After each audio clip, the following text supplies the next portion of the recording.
কিন্তু পরে দেখলাম সে আরেকটি রাজনৈতিক দল থেকে সে নির্বাচন করে এমপি হয়েছে।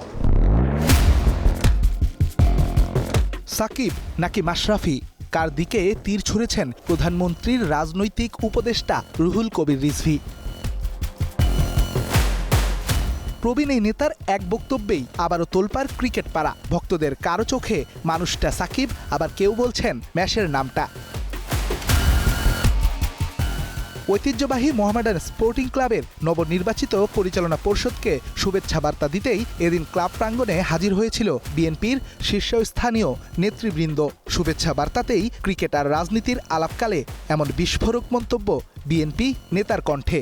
একজন প্রখ্যাত ক্রিকেটার আমাদের এই দেশে, সে মানে দলে আসুক কোন দল করবে আমাদের দেখার দরকার নাই, কিন্তু সে আমাকে টেলিফোন করেছিল এবং আমার সাথে আমাদের একজন মহিলা নেত্রী নিপুণ রায় চৌধুরী ছিল, তাকে টেলিফোন করেছে, আমাকে টেলিফোন করেছে। সে বলল যে ভাই আমি তো স্পোর্টসম্যান, আমি তো ক্রিকেটার, আমি নির্বাচন করতে চাই বিএনপি থেকে। তো খুবই আনন্দিত হলাম। আমি বললাম তোমার মতো একটা ছেলে যদি আসে, আমি ওইভাবে চাই না যে তুমি খেলা ছেড়ে চলে আসো, কিন্তু তুমি করতে চাও নিশ্চয়ই আমি রাজি আছি। এটা 2018 সালের আগের কথা বলছি।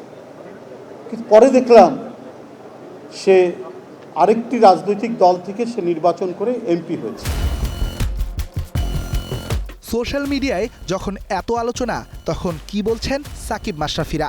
নিজের এক ঘনিষ্ঠ ব্যক্তির কাছে এমন আলোচনায় নিজের নাম দেখে বিস্ময় প্রকাশ করেছেন নড়াইল এক্সপ্রেস। নিজের পলিটিক্যাল ক্যারিয়ারে বিএনপির কোনো ব্যক্তির সাথে নাকি কখনো রাজনৈতিক আলোচনাতেও বসেননি তিনি। আত্মপক্ষ সমর্থনে এমনটাই জানিয়েছেন মাশরাফি। তবে কি সাকিবকে নিয়েই এমন মন্তব্য রুহুল কবির রিজভীর? সেই প্রশ্নের উত্তর খুঁজতে গিয়ে সামনে আসে পুরনো এক ভিডিও ক্লিপ, যেখানে বিএনপি নেত্রী নিপুণ রায় করেছিলেন সাকিবকে নিয়ে একই দাবি। সাকিব আল হাসান নির্বাচনের আগে আমার সাথে দেখা করেছে, মানে বিএনপিতে আসবে বলে। ঠিক আছে, এই সাকিব আল হাসান, ঠিক আছে, বিএনপিতে আসবে বলে আমাদের সাথেও তারা যোগাযোগ করেছে। সাকিবের দেশে ফিরা নিয়ে যখন নতুন করে খুলতে বসেছিল সম্ভাবনার দুয়ার, তখন বিএনপি নেতার এমন বক্তব্য বদলে দিতে পারে সাকিবের দেশে ফেরার সম্ভাবনা। দলটির মহাসচিব মির্জা ফখরুল ইসলাম আলমগীরও সাকিবের এমন অবস্থায় প্রকাশ করেছেন সমবেদনা। রাজনীতির কারণে কোনো মেধাবী ক্রীড়াবিদ বাদ পড়বে দল থেকে বা জাতীয় দল থেকে, এটা সবচেয়ে কষ্টের কারণে দাঁড়ায়। এইগুলো থেকে আমাদেরকে বেরিয়ে আসতে হবে। আমি আমাদের অত্যন্ত তরুণ ক্রীড়ামন্ত্রী, যিনি নিজে অত্যন্ত একজন দক্ষ, যোগ্য এবং বরেণ্য ফুটবলার ছিলেন, জাতিকে প্রতিনিধিত্ব করেছেন, তাকে অনুরোধ করব যে এই বিষয়টার দিকে লক্ষ্য রেখে রাজনীতিকে মুক্ত করে ক্রীড়াঙ্গনকে যদি আমরা সামনে নিতে পারি, তাহলে নিশ্চয়ই আমরা সফল হব। এখন দেখার বিষয় রাজনৈতিক নয়াবয়নের পর সাকিবের দেশে ফেরার ইস্যু কোন পথে যায়।